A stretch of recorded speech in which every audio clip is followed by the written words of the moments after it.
Cek. Bismillahirrahmanirrahim.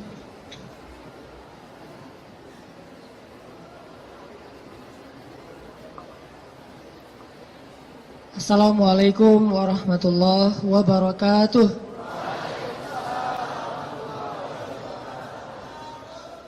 Alhamdulillahirabbil alamin. Alhamdulillahilladzi anzala as-sakinata fi qulubil mu'minin liyazdadu imanan ma'a imanihim. Asyhadu an la ilaha illallah wahdahu la syarikalah wa asyhadu anna Muhammadan abduhu wa rasuluhu la nabiyya ba'dah. Allahumma salli wa sallim wa barik ala sayyidina Muhammad wa ala alihi wa sahbihi wa man tabi'ahu ila yaumil qiyamah. Radina billahi rabba wa bi Muhammadin nabiyya wa bil islami dina. Rabbi syrah li sadri wa yassir li amri wa hlul 'uqdatam min lisani yafqahu qawli.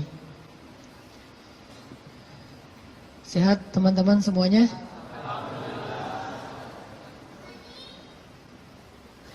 Kapan insyaallah? Akad maksudnya? Boleh saya tanya dulu, siapa yang baru nikah?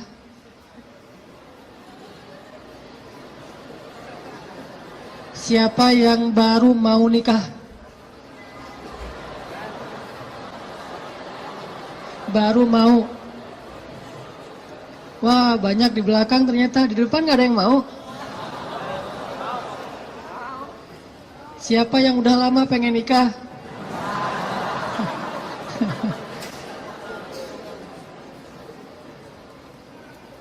Kalau nikah tuh jangan kepengen ya. Langsung datang aja, ditolak datang lagi, ditolak datang lagi. Kayak Julaibib, pantang menyerah. Kita hari ini bahas apa? Jangan salah fokus. Fokusnya tuh kalau di kamera yang otomatis itu adalah wajah ya. Jadi kan ada tuh kalau kita foto langsung nyari wajah. Kalau orangnya geser, fokusnya geser. Jadi dia nggak pernah gagal. Nggak mungkin dia fokus ke wajah, tiba-tiba ngambil sepatu gitu. Sepatunya pink misalnya. Nggak mungkin kan? Artinya hari ini kita bahas tentang fokus dalam mencari cinta. Fokus dalam mencari cinta. Salah fokus dalam mencari cinta itu mungkin maksudnya adalah kalau kita mencari cinta itu mungkin buat mencari kesenangan dunia saja. Coba kita belajar mencari cinta itu untuk ngedapatin akhirat. Menurut saya itu lebih true love. Lebih endless love. Kenapa? Karena cinta yang paling endless itu adalah cinta yang dibawa sampai ke akhirat. Jadi cinta di dunia dan di akhirat. Tapi sebelum kita menemukan cinta-cinta apapun dalam hidup kita, coba kita belajar ngedapetin cinta Allah Subhanahu wa ta'ala. Karena Allah lah yang pemilik segala cinta. Kalau Allah udah cinta kepada hambanya, maka Allah Subhanahu wa ta'ala akan menitipkan rasa cinta di dalam hati semua hambanya untuk orang yang dia cintai. Kalau Allah cinta sama kita, Allah akan titipkan rasa cinta kepada semua makhluk agar mencintai kita. Tapi kalau Allah nggak cinta kepada seseorang, Allah cabut rasa cinta dari semua makhluk, sehingga nggak ada yang mencintai kita kecuali karena hawa nafsu. Jadi kalau kita pengen ngedapetin cinta sejati, cintailah dulu dan raih pula cinta pemilik hati, yaitu Allah Subhanahu wa ta'ala. Jadi hari ini kita akan coba bahas tentang jangan salah fokus dalam mencari cinta. Oke, saya akan angkat kisah cinta Nabi Musa alaihissalam. Ada di surat apa teman-teman? Kisah cinta Nabi Musa. Nabi Musa pernah jatuh cinta? Pernah kepada istrinya. Tahu nggak cerita Nabi Musa ketika pertama ketemu sama pasangannya, sama istrinya? Pernah baca kisah itu? Coba buka surat Al-Qasas, surat 28. Itu kisah cinta Nabi Musa alaihissalam. Surat Al-Qasas, surat Al-Qasas, surat 28 ayat 22. Coba buka aplikasi Al-Qurannya, surat Al-Qasas, surat 28, ayat 22. Saya akan baca dari ayat 22 sampai ayat 28.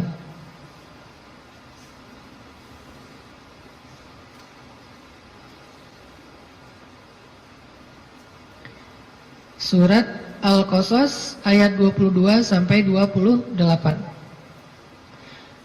A'udzu billahi minasy syaithanir rajim. Bismillahirrahmanirrahim. Walamma tawajjaha tilqa'a Madyana qala 'asa rabbi an yahdiyani. عسى ربي أن يهديني سواء السبيل ولما ورد ماء مدين وجد عليه أمة من الناس يسقون ووجد من دونهم امرأتين تذودان قال ما خطبكما قالتا لا نسقي حتى يصدر الرعاء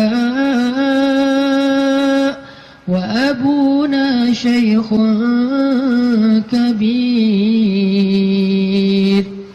فسقى لهما ثم تولى إلى الظل فقال رب إني لما أنزلت إلي من خير فقير فجاءته إحداهما تمشي على استحياء قالت إن أبي يدعوك ليجزيك أجر ما سقيت لنا فلما جاءه وقص عليه القصص قال لا تخف نجوت من القوم الظالمين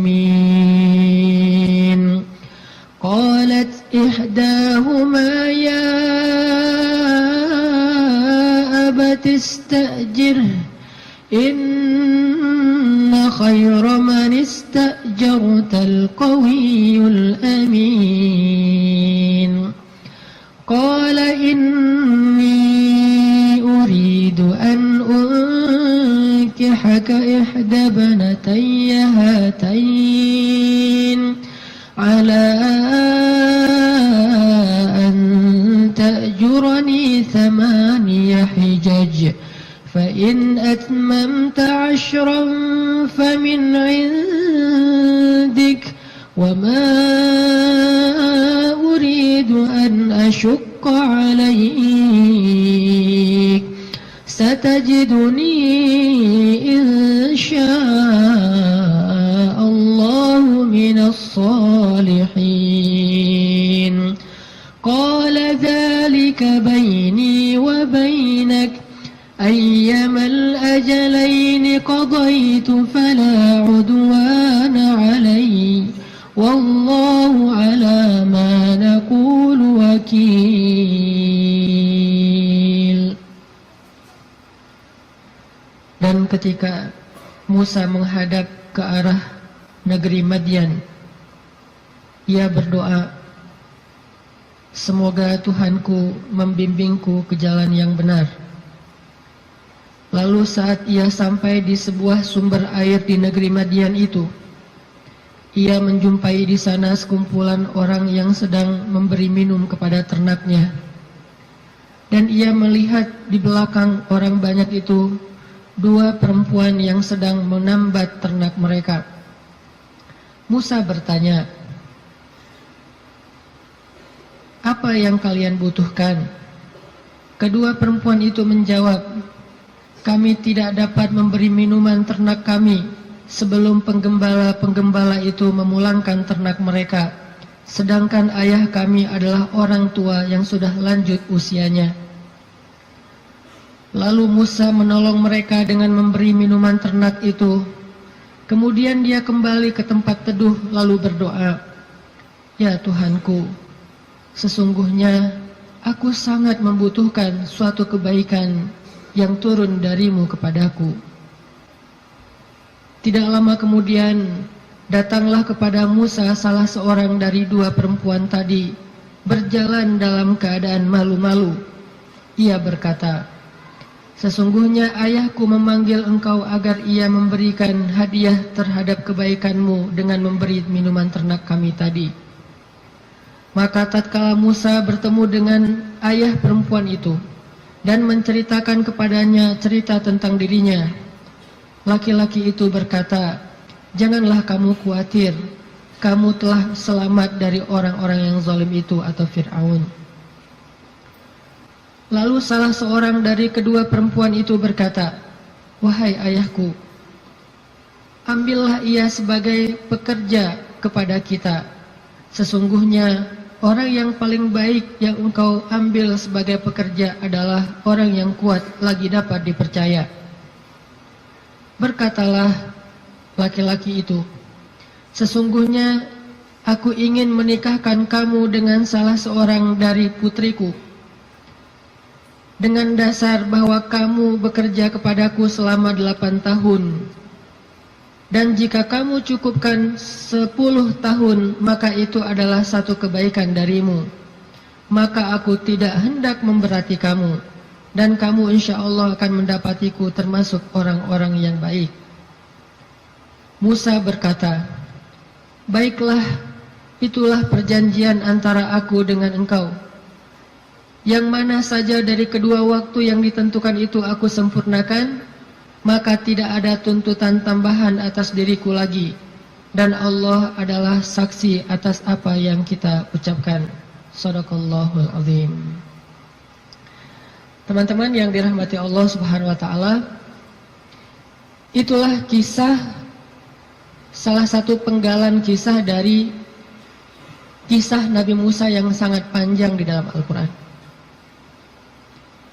Nanti kita bisa melihat bagaimana Nabi Musa tetap fokus kepada cita-citanya, tetap fokus kepada keinginannya, tetap fokus kepada himmah, azam, apa yang selama ini dicari oleh Nabi Musa alaihissalam. Walaupun adegan hidupnya berubah-ubah. Karena manusia itu menjalani hidup dengan adegan yang kadang-kadang kita tidak menduga. Saya merasa bahwa hidup saya itu penuh dengan kejutan dari Allah.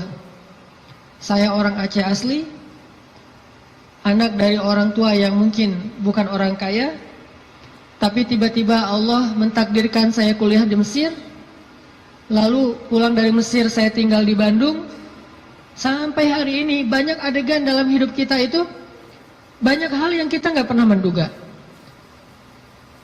Adegan hidup bisa berubah, tetapi azam harus tetap ada di dalam diri kita, di dalam hati kita. Sehingga adegan-adegan yang kita alami, apakah itu adegan sekolah, belajar, adegan menikah, adegan bekerja, adegan berteman, semua adegan dalam hidup kita itu harusnya menjadi sebuah potensi, kekuatan, dan penyemangat buat kita mendapatkan apa yang sudah terazam dalam hati kita. Gak boleh cita-cita kita itu berubah gara-gara adegan berubah. Gak boleh harapan kita itu berubah gara-gara situasi berubah. Harusnya harapan kita itu kepada Allah Subhanahu wa Ta'ala tidak berubah sama sekali, walaupun hidup kita terus dinamis, berubah-ubah sesuai dengan kondisi, tetapi harapannya tetap sama. Kayak ibarat tadi orang pengen nikah, udah aja fokus nikah. Kalau dia bekerja, niatnya bekerja supaya bisa mempersiapkan mahar yang layak buat calon kekasih. Apa mahar yang layak? Minimal mah 1 miliar, 1 villa, ya, mobil Alphard. Setuju yang di belakang?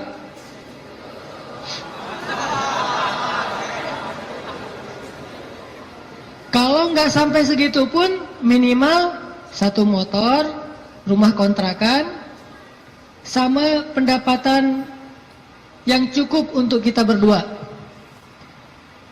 Yang saya sebut dengan cukup, kadang-kadang cukup itu lebih baik daripada lebih loh. Benar nggak? Cukup lebih baik daripada lebih. Kalau kita lebih, kita akan beli piring 2, gelas 2, tempat tidur 2. Nggak seru kan? Justru karena cukup, kita beli piring 1, makan sepiring berdua. Gelas 1, minum segelas berdua. Jadi nggak ada cerita gelas papa, gelas mama. Yang ada adalah gelas kita. Kan suka ada tuh di rumah-rumah gelas papa, gelas mama kan ya. Beli di supermarket, ditulis jelas itu. Ini punya siapa, udah di tag masing-masing. Kalau mama salah ngambil gelas, gelas papa dipakai sama mama, nanti diminta tukar. Mah, itu gelasnya papa. Oh ya, maaf pak, salah, balik. Akhirnya mamanya minum kopi, papanya minum teh misalnya. Kebalik kan? Harusnya gelas itu 1 berdua. Tolong yang mau nikah ya, di rumah siapkan hanya 1 gelas. Sisanya dikotakin aja, kalau ada tamu baru dikeluarin. Yang kita pakai sehari-hari hanya 1 gelas. Itu cinta yang nyunnah. Karena Nabi minum hanya dari gelas yang bekas diminum oleh Aisyah. Kecuali kalau aku agak-agak susah ya. Kalau misalnya gelas, Nabi itu Aisyah minum, setelah selesai Aisyah minum, Nabi akan lihat mana bekas bibirnya Aisyah. Maka Nabi persis akan minum dari bekas bibirnya Aisyah. Masih mikir mau nikah? Kerja untuk mempersiapkan mahar yang layak, nafkah yang cukup. Sekolah untuk belajar bagaimana menjadi suami atau istri yang soleh-solihah. Jadi apapun adegannya, dia jadikan sebagai potensi, semangat, dan kebaikan untuk dia raih apa yang dia harapkan. Itulah Musa alaihissalam. Dia punya sebuah azam, dia punya sebuah cita-cita, ingin membebaskan Bani Israel dari perbudakannya Fir'aun. Ingin melakukan revolusi di negeri Mesir, ingin mengajarkan kepada Bani Israel la ilaha illallah, ingin mengajarkan kepada Bani Israel agama Yahudi. Sehingga adegan dia menikah pun, dia mencari seorang perempuan yang bisa mendukung dakwahnya. Jadi dia bukan mencari seorang perempuan yang hanya dia senangi saja, bukan mencari seorang calon istri yang hanya ngeklik doang tuh di hatinya. Tapi dia mencari calon istri, selain ngeklik di hatinya, calon istri ini juga bisa melengkapi dia, menyempurnakan dia, dan menolong dia dalam segala urusan dakwah di jalan Allah Subhanahu wa Ta'ala. Ini namanya fokus.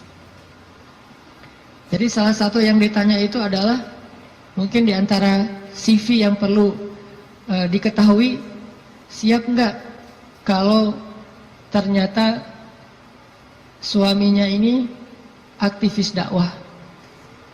Siap nggak kalau suaminya ini misalnya harus aktif berdakwah, kadang-kadang berkorban dengan harta keluarga untuk kepentingan dakwah? Seperti Rasulullah SAW berdakwah didukung oleh Khadijah. Sungguh kalau tidak ada Khadijah, kayaknya dakwah Nabi itu juga bakalan banyak sekali masalah. Untung Allah Subhanahu wa taala memberikan pendukung pertama buat Rasulullah justru yang berasal dari rumahnya sendiri, kekasih sejatinya Rasulullah, yaitu Khadijah. Sehingga ketika Nabi berdakwah, yang mendukung dakwahnya Nabi itu justru Khadijah. Bayangin kalau Nabi berdakwah, justru yang memusuhi dakwah Nabi adalah istrinya sendiri, itu berat banget. Kayak Nabi Lut dan Nabi Nuh alaihissalam. Itu yang paling berat. Makanya kalau kita tadi baca di dalam surat Al-Qasas, kisah dakwah, kisah cintanya Nabi Musa alaihissalam, dimulai dari kalimat yang ada di ayat 22, Asa Rabbi ayyahdiyani sawa as-sabil. Semoga Tuhanku akan membimbingku ke jalan yang lurus. Artinya Nabi Musa itu berserah diri kepada Allah. Ya Allah, kalau engkau pertemukan saya kepada seorang calon istri saya, pertemukanlah dengan seorang perempuan yang membuat saya tetap di jalanmu. Kalau engkau memberi saya pekerjaan dan rezeki, berilah saya pekerjaan yang membuat saya tetap di jalanmu. Kalau engkau memberikan saya teman dan sahabat, berikanlah saya sahabat dan teman yang membuat saya tetap di jalanmu. Intinya, sawa asbil, ihdinas siratal mustaqim. Itu fokusnya Nabi Musa. Gak pengen gara-gara cinta, akhirnya keluar dari sawa as-sabil. Gara-gara perasaan, akhirnya keluar dari siratal mustaqim. Ini fokusnya Nabi Musa. Cinta anugerah dari Allah, tapi jangan sampai anugerah itu menjauhkan kita justru dari pemberinya. Ini fokus Nabi Musa. Asa Rabbi ayyahdiyani sawa as-sabil. Jadi kalau saya nanti ketemu keluarga baru, mudah-mudahan keluarga itu keluarga yang bisa membantu saya untuk terus berada di sawa as-sabil. Kalau saya ketemu calon suami, mudah-mudahan suami itu yang membimbing saya, waj'alna lil muttaqina imama, membimbing saya tetap di sawa as-sabil, di jalan yang Allah ridhoi. Ini fokus. Dan kalau kita fokus di sawa as-sabil, gak usah khawatir, Allah punya banyak rencana baik untuk kita. Wa yamkurun wa yamkurullah, wallahu khairul makirin. Siapapun boleh punya rencana untuk menghalangi kita, tapi Allah adalah sebaik-baik pembuat rencana. Udah ikutin aja sawa as-sabil. Fokus di jalan yang lurus. Sawa itu bahasa lainnya istiwa. Atau dalam bahasa Arab kadang-kadang orang Arab suka nyebut dengan istilah khatul istiwa. Terus jadi bahasa Indonesia katulistiwa. Itu bahasa Arab. Katulistiwa itu dari kalimat khatul istiwa. Khat artinya garis, istiwa artinya lurus, garis lurus. Katulis, karena kita nggak bisa bilang kha jadinya ka. Khadijah jadinya Khadijah. Sama kayak misalnya orang Sunda nggak bisa bilang ain jadinya e. Ketika Nabi SAW manggil Aisyah, panggilan Aisyah siapa? Aish. Sampai di Sunda jadinya Eis. Itu bahasa Arab. Aish jadinya Eis. Jadi Eis itu aslinya Eisah. Aisyah. Tetaplah di sawa as-sabil, tetaplah di jalan Allah yang lurus. Nggak usah berbelok, nggak usah keluar dari garis itu. Kalau udah terlanjur keluar, buru-buru balik. Karena Allah cuma memberikan jaminan kebaikan bagi orang yang tetap berada di sawa as-sabil. Kalau dia keluar dari situ, Allah sudah tidak menjamin apapun. Kalau kita pengen hidup kita dijamin sama Allah, nggak bakalan kecewa, dikasih banyak kejutan, surprise yang luar biasa. Gampang sebetulnya caranya, tetaplah di sawa as-sabil, nggak usah melenceng. Kalau kita udah tetap di sawa as-sabil, tunggu aja, terus berjalan. Di setiap beberapa titik nanti kita akan temukan Allah menyediakan surprise buat kita, sebagaimana Allah sediakan untuk Musa alaihissalam. Sawa as-sabil, Musa berjalan dari Mesir ke Yordania. Yordania waktu itu masih dinamai dengan istilah Madian, sekarang jadi Yordania. jalan ke Madian, ke Yordania. Dan Musa tidak punya bekal sama sekali. Musa pelarian dari Mesir gara-gara nggak sengaja dorong orang mati kan? Jadi ceritanya di Mesir ada laki-laki Bani Israel bertengkar dengan laki-laki Kipti. Kipti itu Egyptian, orang asli Mesir. Waktu itu yang salah orang Kipti, sombong dan menghina laki-laki Bani Israel, mencurangi dia, akhirnya protes nih, ribut. Datang Musa, tanya, ada apa ini? Diceritakan masalahnya, akhirnya Musa mengingatkan laki-laki Kipti dengan cara mendorong, kamu jangan gitu, mati. Cuma digituin doang gitu, bayangin Musa. Ini jawara Mesir ya, Musa. Kalau di kita mungkin ada jawara Depok, jawara Bekasi, jawara Betawi kan ya. Ternyata jawaranya para nabi itu salah satunya Musa, itu jawara nabi banget loh. Terkenal lah Musa secara fisiknya paling gagah. Six pack. Pokoknya fisik Musa itu paling ideal aja. Sampai Bani Israel cemburu sama fisik Musa. Saking cemburunya Bani Israel kepada fisik Musa, akhirnya mereka ngejelek-jelekin Musa. Tahu nggak kenapa Musa selalu pakai bajunya tertutup? Nggak pernah pakai misalnya baju yang ketat atau cuma pakai celana doang biar nunjukin badannya bagus. Tahu nggak kenapa? Kenapa kata Bani Israel? Karena dia itu punya penyakit kulit. Difitnah Nabi Musa oleh Bani Israel. Saking Nabi Musa tertutup. Akhirnya Allah membebaskan Nabi Musa dari fitnah itu. Suatu saat Nabi Musa lagi mandi di sebuah oasis. Dia naruh bajunya di atas batu. Dia hanya mandi pakai celana. Dan itu bukan aurat bagi laki-laki. Karena badannya bukan aurat, perut bukan aurat. Dia mandi nih. Begitu selesai mandi, mau ngambil baju, ternyata batunya udah pindah. Nabi Musa ambil kayak semacam galah gitu, dia tarik bajunya pakai galah. Pas dia mau narik bajunya pakai galah, batunya lari, membawa kabur baju Musa. Itu disebutin di akhir surat Al-Ahzab loh. Ini bukan dongeng, kisah Al-Quran. Walaupun kisahnya pendek, tapi ditafsirkan oleh hadis Nabi. Batunya lari tuh, bawa kabur bajunya Nabi Musa, sehingga Nabi Musa ngejar-ngejar batu itu sambil mengatakan hajar, saubi hajar, saubi hajar. Batu saya dibawa, baju saya dibawa lari batu. Kan susah kan, baju batu, baju batu. Nabi Musa ngejar-ngejar bajunya dibawa lari sama batu. Kemana batu itu lari bawa baju Nabi Musa? Ke tempat-tempat orang Bani Israel ngumpul. Cari mana skate park, dia ke skate park. Skate parknya Bani Israel. Jadi anak-anak Bani Israel lagi main skate gitu. Batu lari. Wah, dijadikan obstacle gitu. Wah, ngetrik gitu ya. Ngetrik di atas batu. Jadi kickflip segala macam gitu, ngetriknya di atas batu. Dikejar-kejar sama Musa. Kirain sama Bani Israel, Musa juga lagi parkur gitu, ngejar-ngejar batu. Wah, Musa parkur. Ternyata Musa tuh jago parkur. Badannya bagus kan? Lewat tempat skate park. Lewat lagi nanti tempat anak-anak main futsal. Musa lari, ternyata Musa pelari hebat, maraton gitu. Semua tempat-tempat ngumpul anak-anak muda Bani Israel, tuh batu nyamperin gitu. Ada tempat futsal, tempat skatepark, kafe.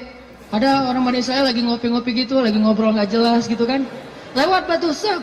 Dan Musa ngejar di belakang. Wis, Musa badannya bagus. Semua orang pada ngeposting hashtag Musa keren. Viral aja. Jadi viral bahwa Musa itu ternyata badannya keren banget. Di mana-mana di repost, jadilah selebgram. Followersnya nambah. Followers apa? Bani Israel yang kagum kepada Musa. Ini bahasa saya analogikan dengan kekitaan ya. Ini hanya analogi.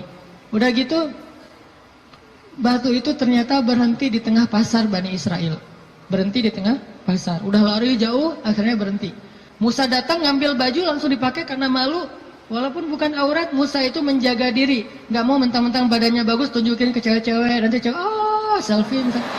Musa itu seorang nabi, terjaga. Dia gak mau kayak gitu. Kita belum juga six pack, baru two pack lah ya. Udah pamer, posting, langsung posting. Udah gitu edit dikit biar jadi three packs. Musa udah six pack masih ngejaga biar orang-orang tidak jadi fitnah. Pakai bajunya, habis pakai baju karena marah sama batu, akhirnya dipukul tuh batu sama Musa sampai batu itu retak. bayangin. Batu gede loh. Ada yang pernah pukul batu retak? Batu bata kali ya. Batu beneran nih. Retak dan tangan Musa biasa-biasa aja. Itu kekuatan Musa. Makanya dorong orang dikit mati. Mungkin kalau sekarang Musa itu kayak MMA lah ya. Mixed martial art gitu. Jadi bisa semua jenis bela diri.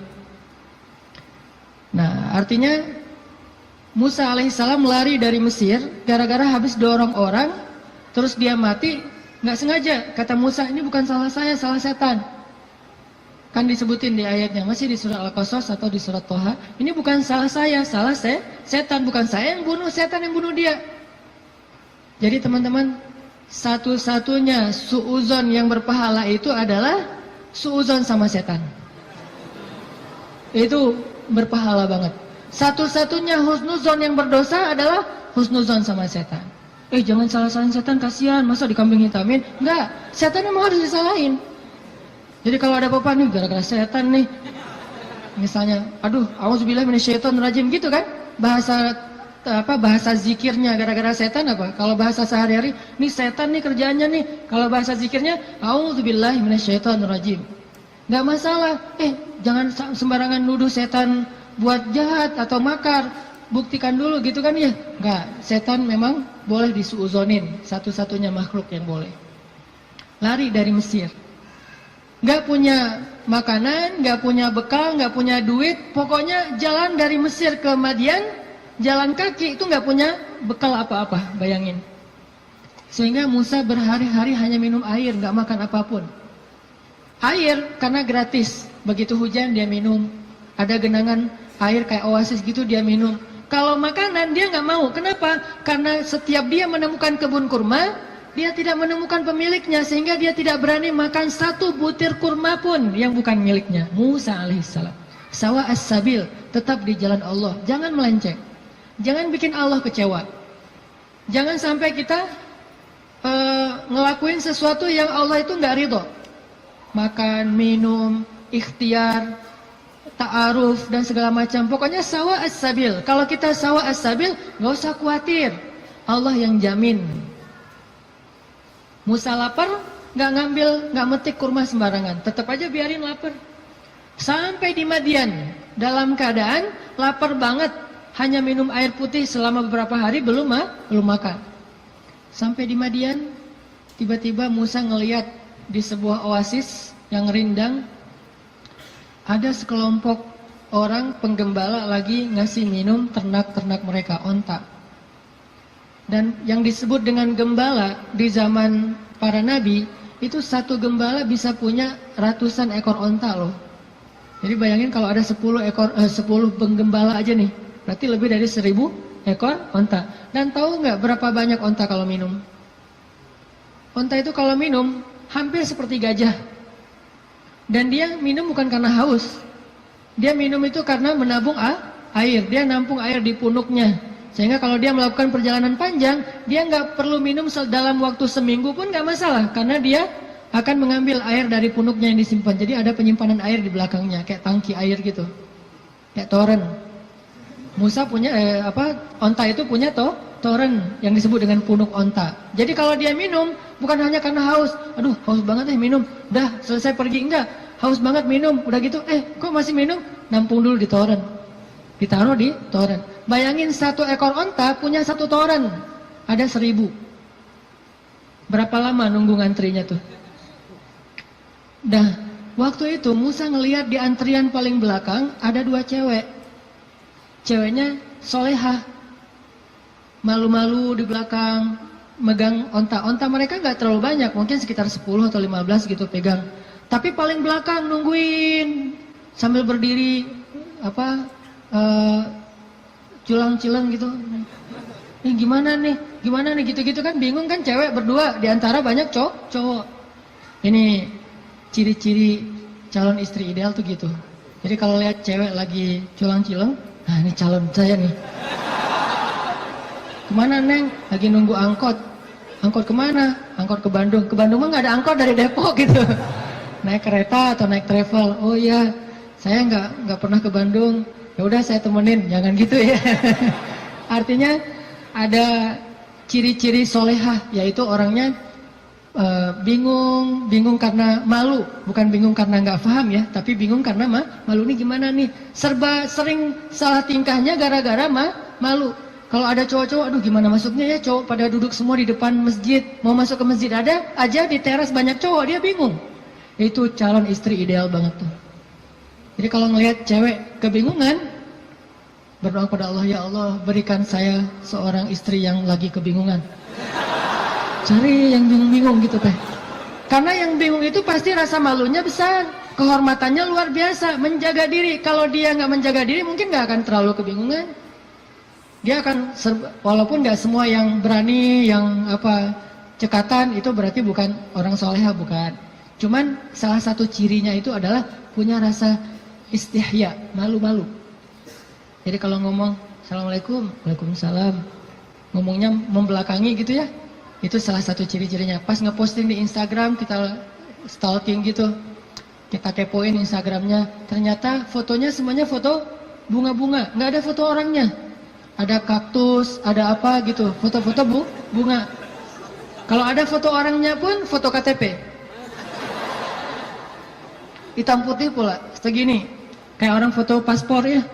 Kalau pakai kacamata suruh buka kacamatanya, terus disuruh deketin matanya, melotot lagi, baru difoto, posting di Instagram foto.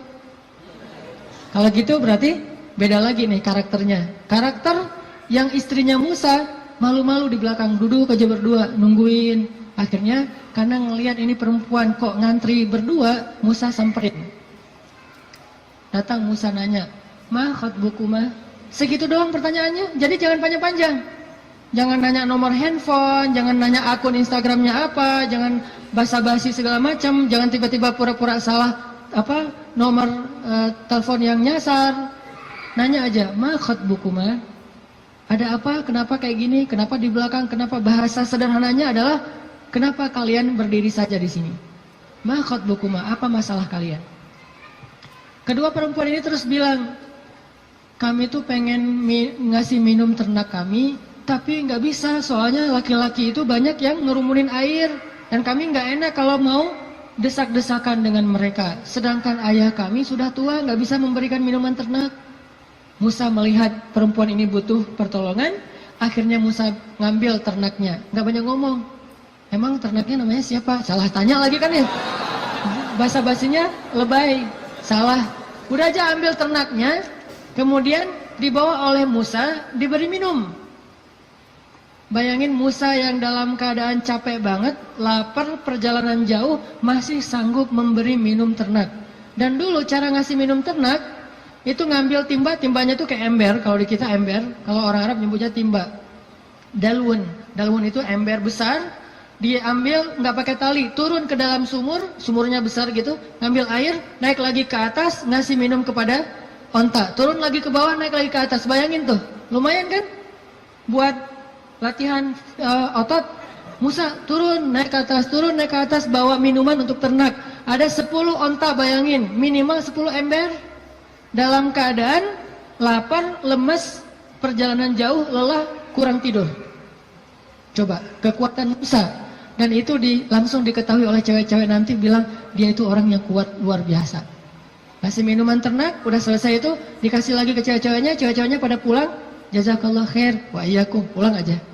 Musa, setelah mereka pulang, nggak pura-pura apa gitu, aduh, di sini warung Padang di mana ya, nggak nanya-nanya gitu. Nggak minta kepada perempuan itu balasan apapun. Di sini warung Padang di mana, di sini KFC di mana atau apa gitu. Dia cuma menyerahkan onta perempuan itu, kemudian dia kembali ke tempat yang teduh. Sampai di tempat yang teduh, dia berdoa lagi kepada Allah. Apa kata Musa? Kata Musa, Rabbi inni lima anzalta ilayya min khairin fakir. Ya Allah, saya fakir. Fakir itu butuh banget. Ya Allah, saya butuh banget rezeki darimu. Saya lapar. Ngomong ke Allah Subhanahu wa ta'ala. Saya lapar ya Allah, saya butuh kebaikan darimu. Karena saya sangat kekurangan sekarang, fakir sekali. Dalam keadaan lagi lelah kayak gitu, Musa kalau ada masalah apa-apa, Robbi, coba bayangin, ayat 22, Robbi, ayat 24, Robbi, ayat-ayat sebelumnya dan sesudahnya juga, Robbi, ada masalah dikit, Robbi, minta kepada Allah. Ketemu seseorang yang mungkin kayaknya ngeklik banget dan soleha nih, atau soleh, jangan ngomong ke dia dulu, ngomong ke pemilik hatinya dulu, Robbi, yang itu tuh. Nanti Allah tiba-tiba ngeklik hatinya, udah jalan, balik lagi ke belakang. Ada apa Kang? Enggak manggil. Kayak tadi ada yang manggil perasaan. Ternyata yang manggil bukan suara, tapi hati, perasaannya yang manggil. Oh, ya, kita kan nggak mau malu-maluin cewek. Jadi yang ngomong kayak gitu tuh kita, oh iya saya tadi manggil, mau nanya. Ini kalau mau misalnya masjid yang dekat di mana ya? Tanya masjid kita sih, biar sotnya gitu ya. Masjid terdekat di mana? Oh, masjid ya, saya pengen sholat jamaah. Saya nggak bisa sih kalau nggak sholat jamaah, orangnya gimana gitu. Mulai kan ya, sholat jamaah. Oh ya ada di situ di apa dekat balai kota. Oh iya di situ juga banyak warung kok. Enggak, saya mah hari ini puasa. Malah hari Jumat gitu ya. Hari Jumat puasa. Jadi soleh banget lah ya intinya. Musa balik kepada tempat teduh, berdoa kepada Allah. Jadi kalau ada masalah lapar, doa. Kesasar, doa. Bingung, doa. Apapun, ilahi. Robbi, itu sawa as-sabil. Kalau kita mau makan satu buah korma di sebuah kebun, mintanya kepada pemilik kebun. Pak, boleh saya minta satu butir korma? Minta kepada dia.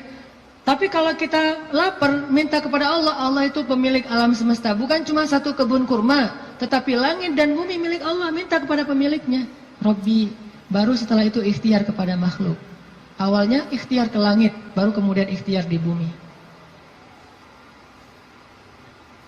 Jadi, teman-teman, pesan moral pertama adalah kalau kita pengen ditolong oleh Allah, kalau kita pengen Allah kasih banyak kejutan, kalau kita pengen hidup kita itu penuh dengan kebaikan, pesan moral pertamanya adalah sawa as-sabil. Jangan keluar dari jalan Allah Subhanahu wa taala. Jalan Allah itu artinya syariat. Syariat itu dalam bahasa Arab artinya jalan hidup, the way of life, yaitu Islam. Jangan keluar dari jalan Allah. Tetap aja di situ. Pasti Allah kasih. Kalau pengen pas kita berjalan tiba-tiba ada kejutan dari langit, sawa as-sabil, tetap di situ, jangan kecewain Allah. Jangan sampai Allah Subhanahu wa taala ngelihat kita ngeposting sesuatu yang Allah nggak suka. Bayangin kalau Allah udah unfollow, semua akan unfollow. Tiba-tiba akun kita jadi kosong, nggak ada followers. Apa arti Allah unfollow? Bara'atum minallah. Awal surat At-Taubah.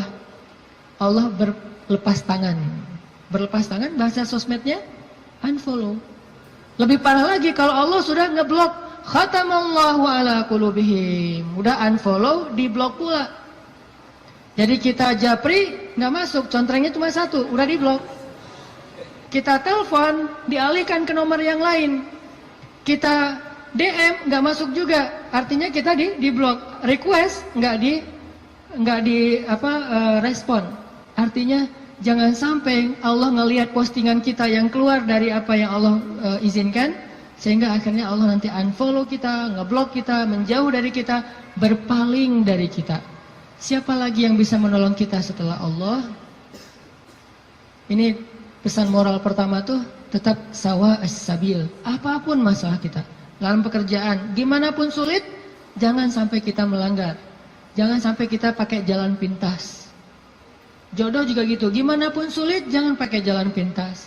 Rezeki, jodoh, sekolah, belajar, keluarga, teman, apapun, sakit, sawa as-sabil. Nanti Allah akan nyediain buat kita hal-hal yang kejutan.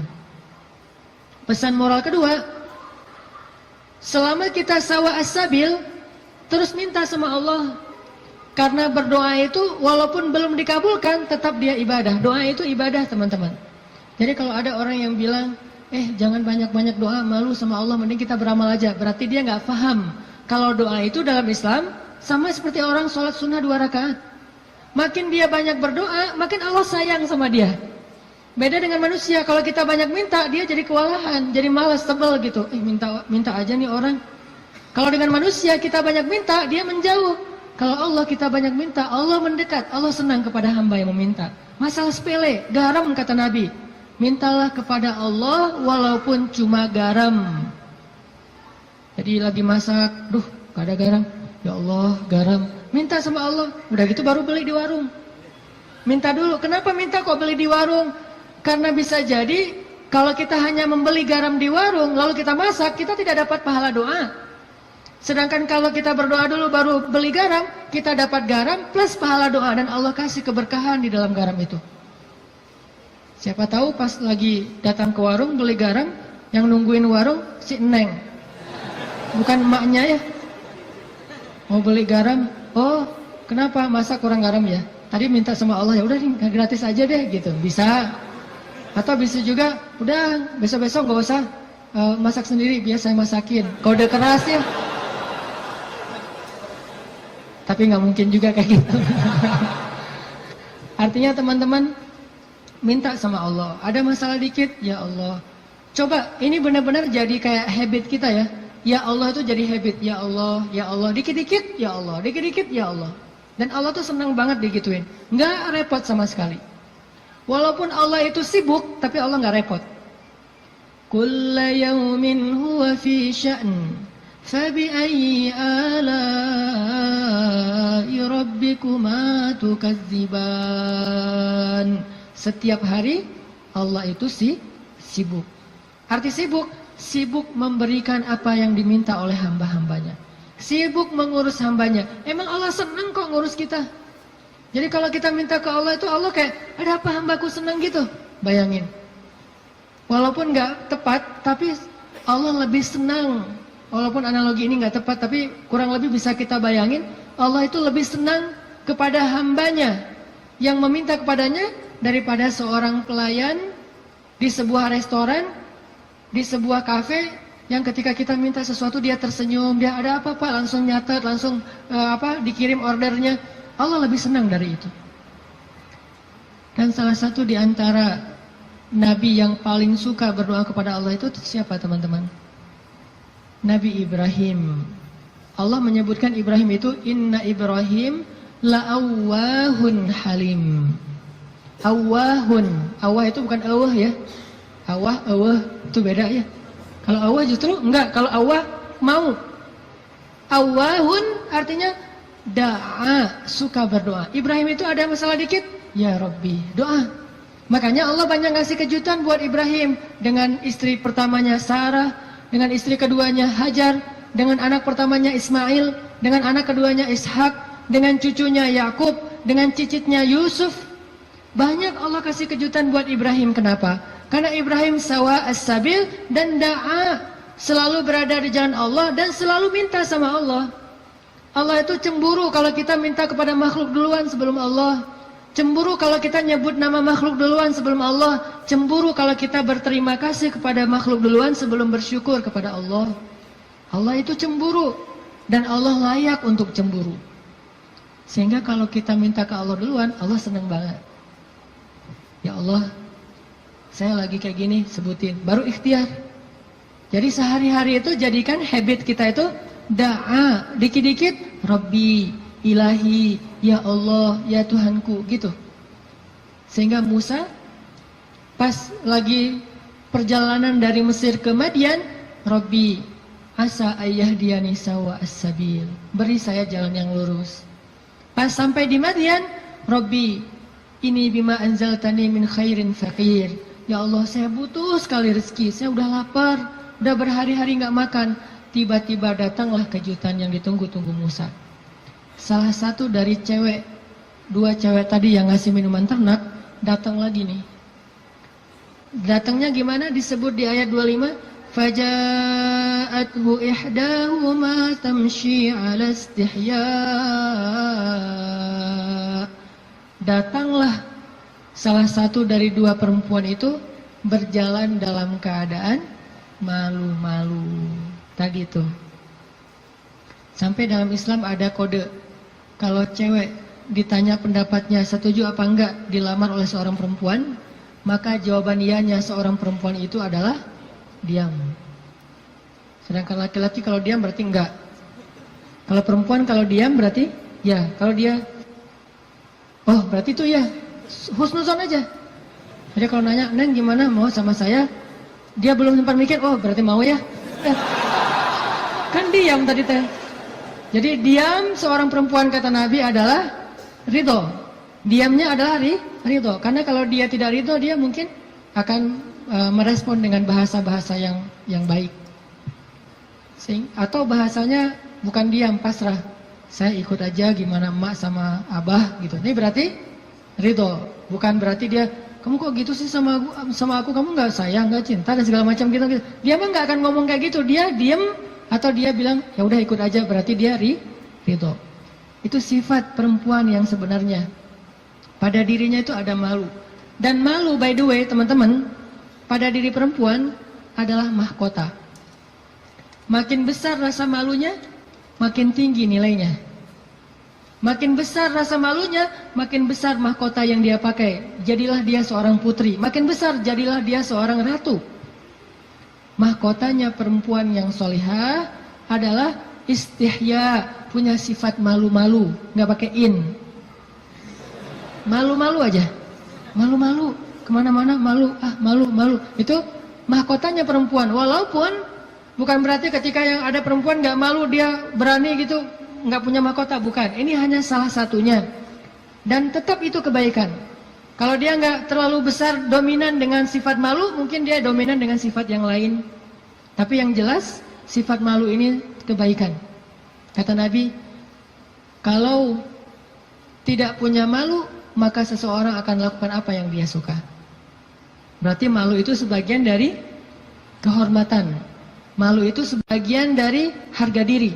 Sehingga kalau orang udah nggak punya sifat malu, maka dia kehilangan harga diri dan kehormatan, dia akan lakukan apapun yang dia suka. Jadi malu anugerah dari Allah untuk perempuan. Aisyah pemalu. Saking pemalunya Aisyah, kalau lagi malu wajahnya kemerah-merahan, pink. Pink dalam bahasa Arab humairo.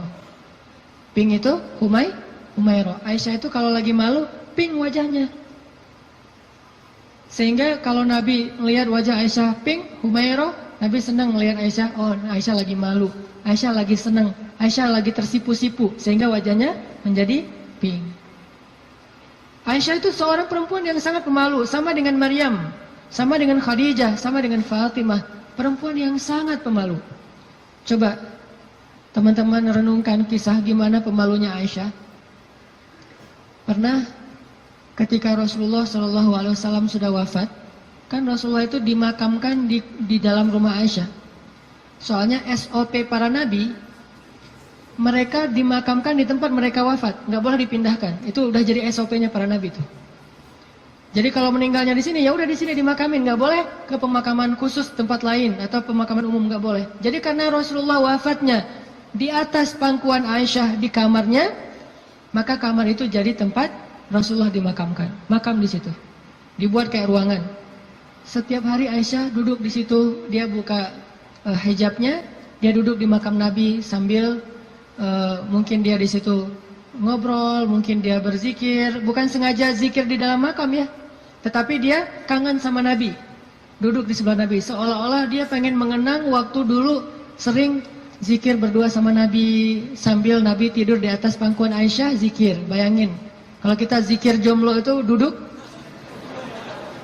beda ya zikir jomblo sama zikir orang udah nikah. Kalau jomblo zikirnya duduk, tiba-tiba ngeblak ke belakang gitu ya.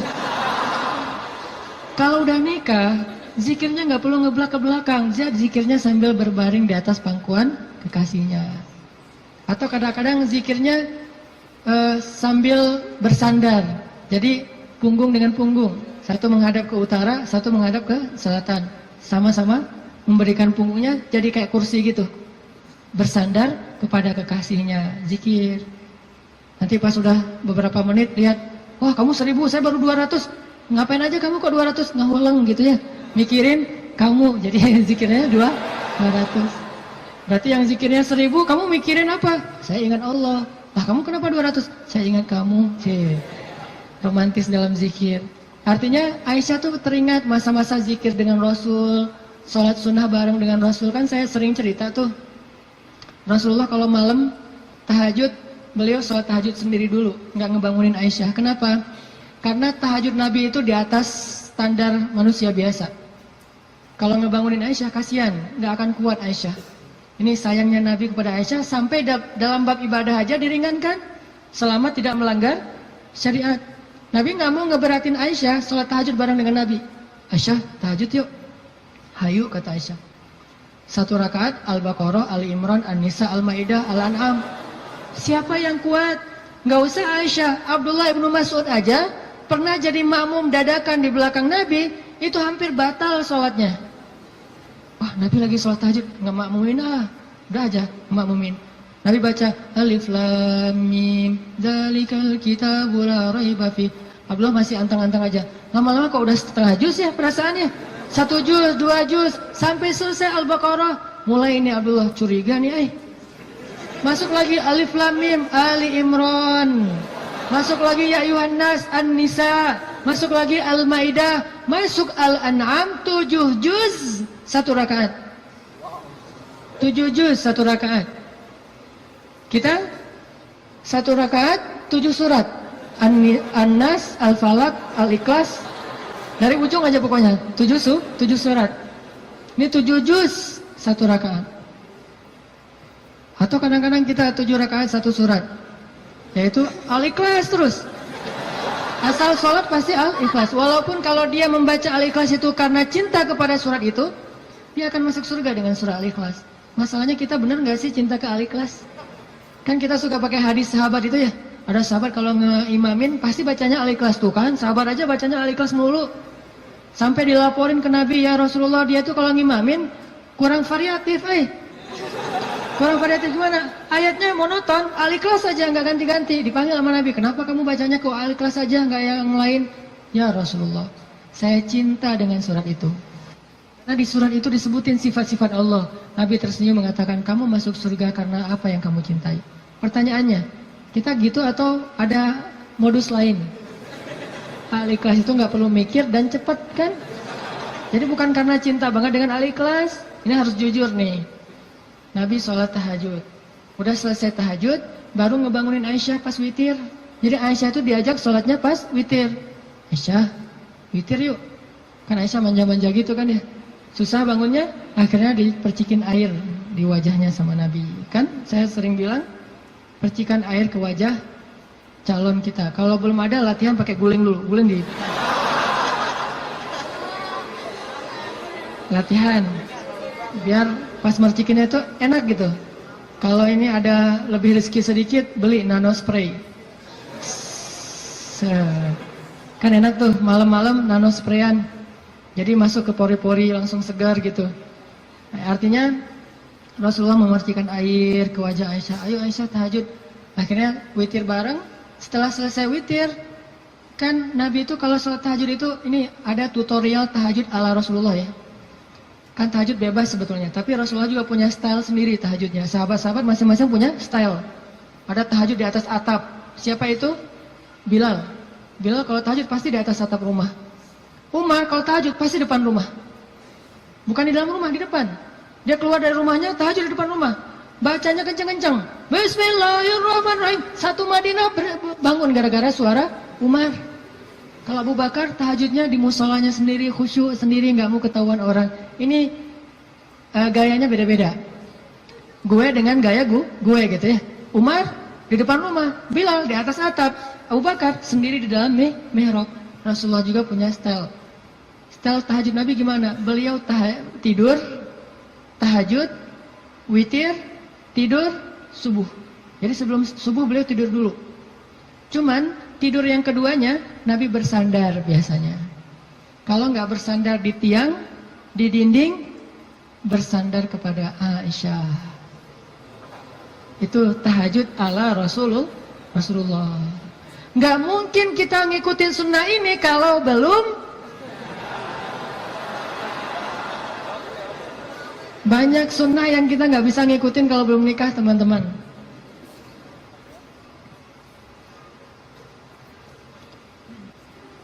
Ya, Waktu jam 11.25. Sebentar lagi ya, 5 menit aja lagi. Ini kisah Musa. Lanjut ya, dipotong ya. Jadi Nabi SAW itu dengan Aisyah, kalau tahajud membangunkan Aisyah dan tidak membiarkan Aisyah. Artinya Nabi SAW mengajarkan kepada kita bagaimana beliau memperlakukan istrinya, bagaimana rumah tangga beliau, yang itu kemudian menjadi kebaikan kepada Allah. Jadi mendapatkan istri untuk lebih dekat kepada Allah, biar bisa tahajud bareng. Coba bayangin teman-teman, kita pengen nikah, kenapa kamu pengen cepat-cepat nikah? Karena pengen buka puasa berdua. Bentar lagi Ramadan nih, masa puasa sahur masih sendiri kan? Kenapa kamu pengen nikah? Pengen tahajud berdua.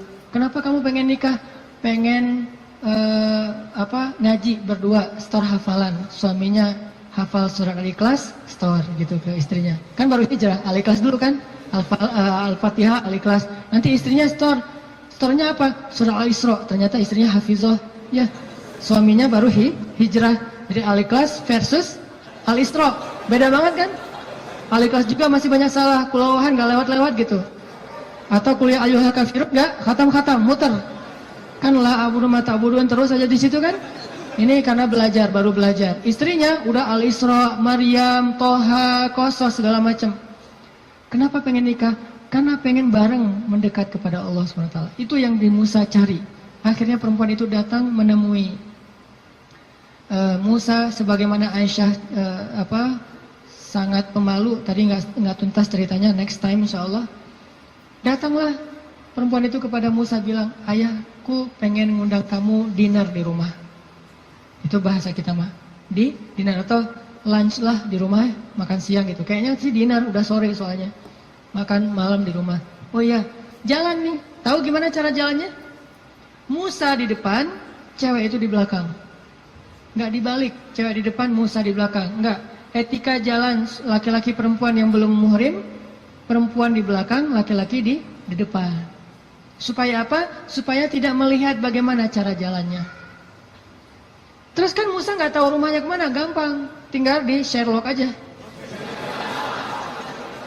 Kalau nggak Sherlock, kitanya yang jadi Google Map gitu, jadi kayak Waze gitu. Belok kanan, turn right, turn left, after gitu. Tinggal Musa belok kanan, belok kiri. Yang penting Musanya di depan, perempuan itu di belakang. Dan itu etika yang luar biasa. Sehingga perempuan ini menyimpulkan, laki-laki ini selain kuat, ternyata amanah, nggak caper, nggak sosok dekat gitu. Kan kita lagi di perjalanan, daripada kamu diganggu orang biar aku jagain. Nggak, Musa itu orang yang sangat amanah. Jadi kalau belum nikah aja dia sangat jaga, jangan sampai membuat perempuan ini tercela, apalagi setelah menikah. Sampai di rumah, cewek ini ngomong ke ayahnya, ya abah, bapak gitu ya, ya abati. Itu laki-laki itu kuat dan amanah loh. Kalau ayah butuh pekerja, kayaknya dia yang paling tepat jadi pekerja di rumah kita. Ini sebetulnya kode. Perempuan kalau ngomong dengan bahasa kayak gini, berarti dia perhatian. Kalau dia udah bisa menyimpulkan dia kuat, dia amanah, dia tepat sebagai pekerja, berarti dia perhatian. Kalau enggak, dia nggak akan ngasih komentar. Ayahnya paham. Ini bahasa elegan orang zaman dulu. Kalau sekarang kan, ya pengen nikah, gitu kan vulgar kan ya. Kalau dulu kode tuh, ya itu kayaknya cocok bekerja ke kita. Kata ayahnya, oh ya nanti ayah bicara sama dia. Ayahnya bukan menawarkan Musa bekerja, tapi menawarkan Musa nih nikah. Saya akan nikahkan kamu dengan salah satu dari putri saya. Terserah kamu yang mana yang kamu sukai. Maharnya bekerja kepada saya selama 8 tahun. Akhirnya Musa pun menikah dengan salah satu dari 2 perempuan itu. Dan perempuan inilah yang mendampingi Musa untuk berdakwah di Mesir melawan Fir'aun. Dan inilah kisah yang luar biasa. Nabi Musa mencari cinta itu untuk lebih dekat kepada pemilik cinta. Nabi Musa mencari cinta makhluk agar bisa mendapatkan cinta Allah Subhanahu wa taala. Bukan justru ketika ngedapetin cinta makhluk kehilangan cinta Allah. Ini namanya fokus. Teman-teman, pesan moral ketiga berarti adalah apa? Setelah sawa as-sabil, banyak berdoa. Yang ketiga adalah jadilah seseorang yang menyempurnakan hubungan kita dengan Allah dengan cara menikah. Itu maksud Nabi, setengah dari agama itu adalah setelah kita menikah, kita sempurnakan. Gimana sempurna? Tadi tuh, tilawah sendiri jadi tilawah berdua. Buka puasa sendiri jadi buka puasa berdua. Tahajud sendiri jadi tahajud berdua. Bahkan ada ibadah yang kita bisa dapetin setelah menikah yang nggak mungkin didapetin kalau orang belum menikah. Ibadahnya simple. Ngapain? Goler, tidur di atas sofa sambil ngelihat istri kita rempong lalu lalang, itu pahala. Jadi gini aja. Itu sholat sunnah loh. Kalau yang belum nikah hanya bisa mendapatkan pahala itu dengan cara berwudu, sholat sunnah 2 rakaat. Yang udah nikah nggak perlu berwudu, nggak perlu sholat sunnah pun tetap dapat pahala sholat sunnah. Dengan cara apa? Pandangan suami kepada istrinya yang penuh kasih sayang, bagi dia adalah pahala ibadah. Jadi cuma ngelihat doang ibadah, tersenyum ibadah, kecup di keningnya. Bayangin, Nabi itu habis berwudu mengecup Aisyah. Bisakah kita melakukan itu kalau belum menikah? Ngecup apa? Habis wudu, cium Aisyah ke masjid. Wudu, cium Aisyah. Ini salah satu dalil dari mazhab yang mengatakan sentuhan suami istri tidak membatalkan wudu. Walaupun nanti ada dalil yang mazhab yang lain, Allahu a'lam. Ini mazhab. Tapi Nabi beberapa kali habis berwudu, kecup Aisyah ke masjid. Wudu, kecup Aisyah. Jadi kalau udah Nabi wudu, Aisyah udah siap-siap tuh. Para istri, kalau suaminya lagi berwudu, maka siap-siaplah kalian, karena sebentar lagi dia akan ke masjid dan lupa mengecup gitu.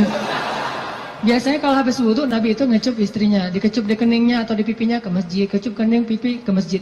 Itu sunnah pahala yang tidak didapatkan kecuali dengan menikah. Setengah dari agama itu ada di dalam pernikahan, sisanya ada dalam status jomblo.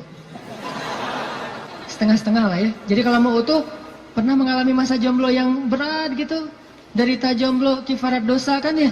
Setelah itu nanti mendapatkan setengahnya lagi setelah saya terima nikahnya Fulanah binti Fulan dan seterusnya.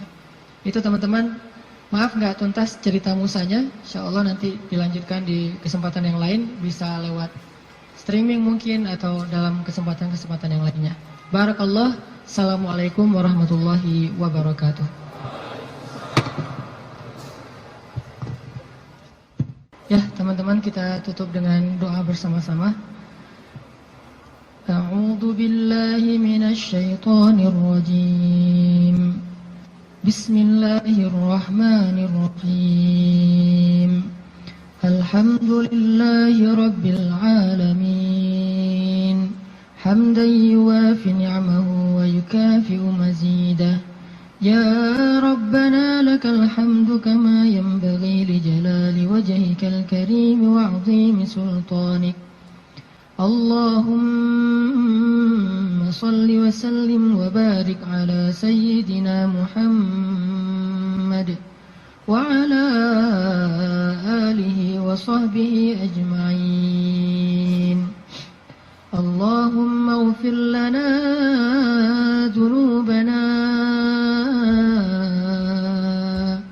Allahumma ighfir lana dhunubana. Allahumma ighfir lana dhunubana wa liwalidayna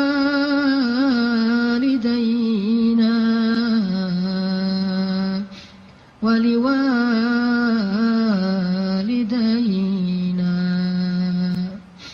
wa liwalidayna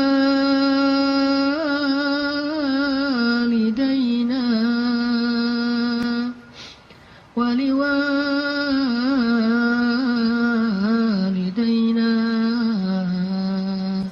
warhamhuma kama rabbayani saghira. Rabbana zalamna anfusana. Rabbana zalamna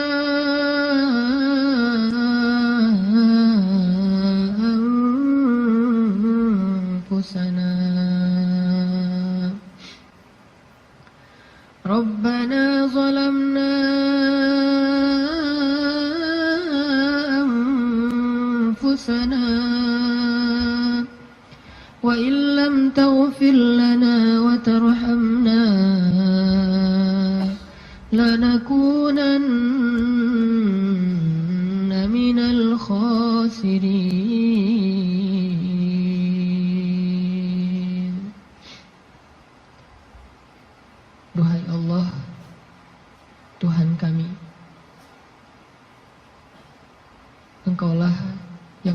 pencipta. Engkaulah yang maha kuasa. Engkaulah yang maha memelihara. Duhai Allah, pemilik langit dan bumi, semua yang ada, semua ini hanyalah milik-Mu ya Allah.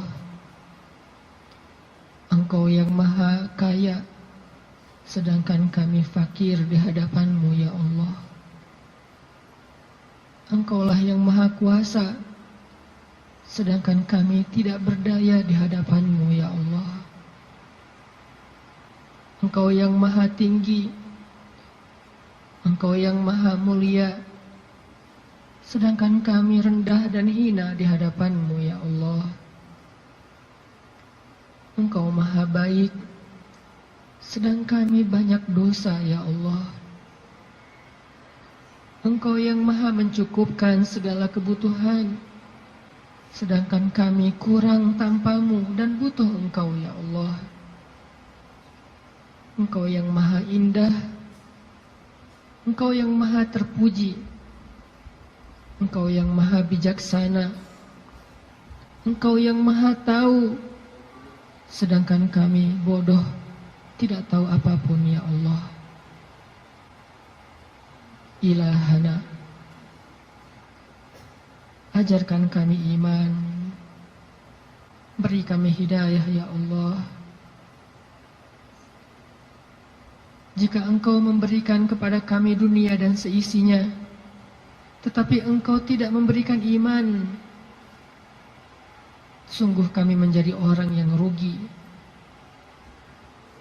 Tetapi jika Engkau beri kami iman, walaupun tidak Engkau berikan dunia dan apapun juga selainnya, pasti kami menjadi orang yang bahagia. Beri kami iman sebelum dunia ya Allah. Beri kami iman sebelum harta ya Allah. Beri kami iman sebelum cinta makhluk ya Allah. Beri kami iman sebelum keluarga ya Allah. Beri kami iman sebelum ilmu ya Allah. Beri kami iman sebelum segala sesuatu dalam urusan dunia ya Allah. Karena tanpa iman, dunia hanyalah menjadi jalan kehancuran bagi kami. Tapi dengan iman, dunia menjadi anugerah dan kebaikan untuk kami. Ilahana, beri kami iman, beri kami hidayah, tetapkanlah iman di dalam hati kami sampai akhir hayat kami ya Allah. Ajarkan kami iman di dalam setiap majelis-majelis ilmu ya Allah. Ajarkan kami iman dalam setiap ruku dan sujud ibadah kami. Ajarkan kami iman dalam setiap ketentuan takdir-Mu ya Allah. Engkaulah yang maha bijaksana. Ilmu-Mu meliputi yang gaib dan yang syahadah. Engkau yang sebaik-baik mengajarkan sesuatu kepada hamba-Mu. Ajarkan kami iman ya Allah, yang tidak bisa diajarkan oleh siapapun setelah Engkau ya Allah. Ilahana, jadikanlah majelis kami ini majelis yang menambah iman di dalam hati kami, bukan hanya menambah wawasan di dalam pikiran kami. Yang setelah kami bubar dari majelis ini, kami kembali kepada tempat kami masing-masing. Kami membawa pulang hadiah iman.